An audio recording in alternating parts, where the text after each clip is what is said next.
Hi, my name is Shannon, and I am a veteran teacher with over 20 years of experience, and I comfortably left the public school system about 10 years ago.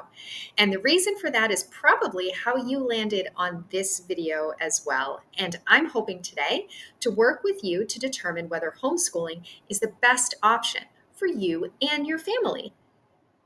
In this video today, we're going to be answering some common questions that parents who are beginning homeschooling have, as well as discuss three very common pitfalls that almost all families experience at least once in their homeschooling journey.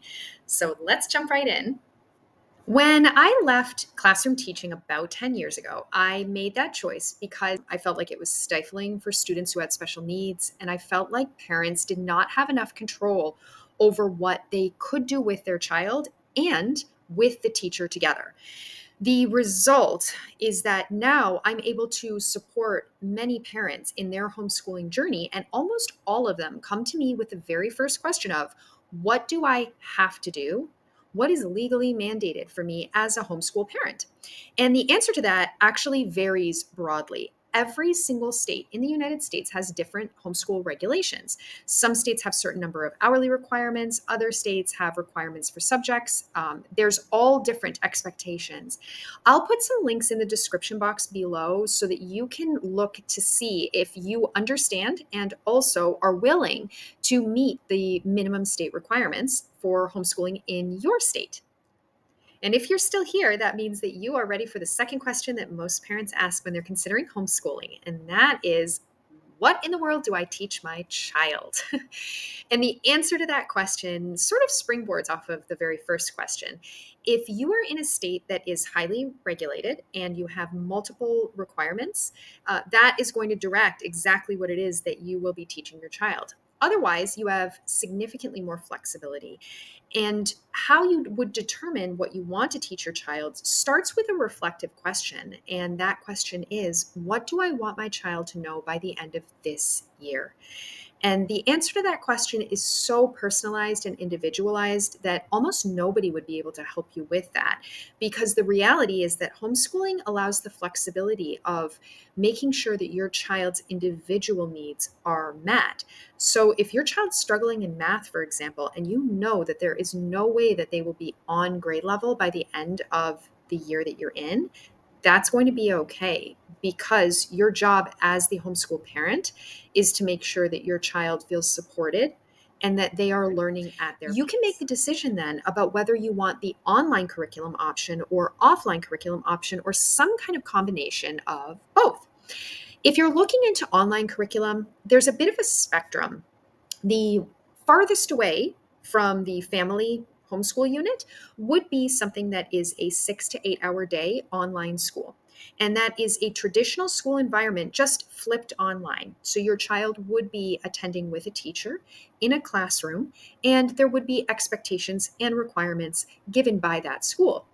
You can continue sort of on that spectrum, moving towards something that's more half day or 2 to 3 hours a day. For example, the sponsor of today's video is A+ Virtual Learning Homeschool, and their program is 2.5 hours per day, Monday through Thursday, focusing on key subjects that allow for project-based learning and field trips after school hours. There is online and offline projects included in addition to the teacher-facing time, and parents are allowed to cherry pick exactly what they'd like to teach their child.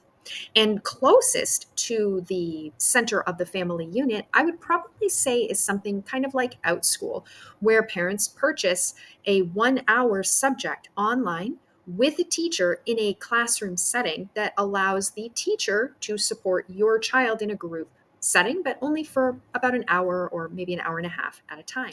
On the opposite side of the spectrum, which is the offline option, the furthest away from the family unit, I would probably say is a drop-off co-op. And drop-off co-ops typically run 5 days, 4 days, or 3 days a week, and they can be half day or full day. Sometimes they're sporadic co-ops that are only maybe 1 hour or 1 day a week.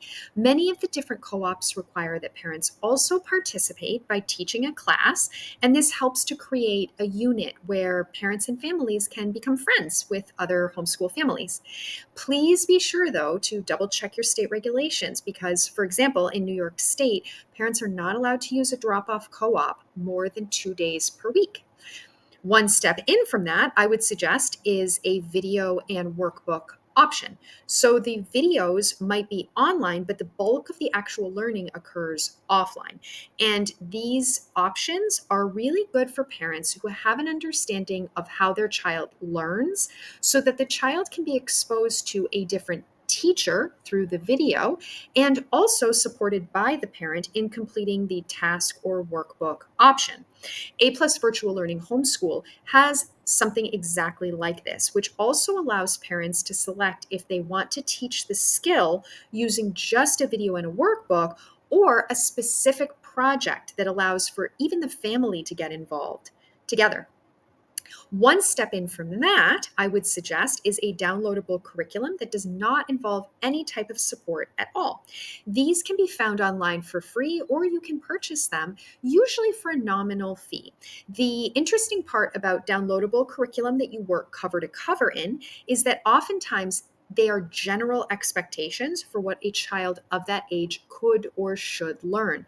So I've known multiple parents that have needed to supplement their downloadable workbooks or curriculum because their child needs support in different areas than what the regular stated age range is.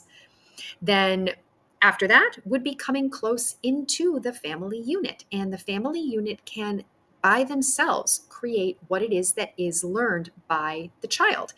How would they do that, might you ask? Well, there's certain types of schooling called unschooling where you just sort of let your kid grow and explore and then discuss the different topics that are of interest to them. There's also options where parents select a theme for the month and then everything they do is surrounding that theme.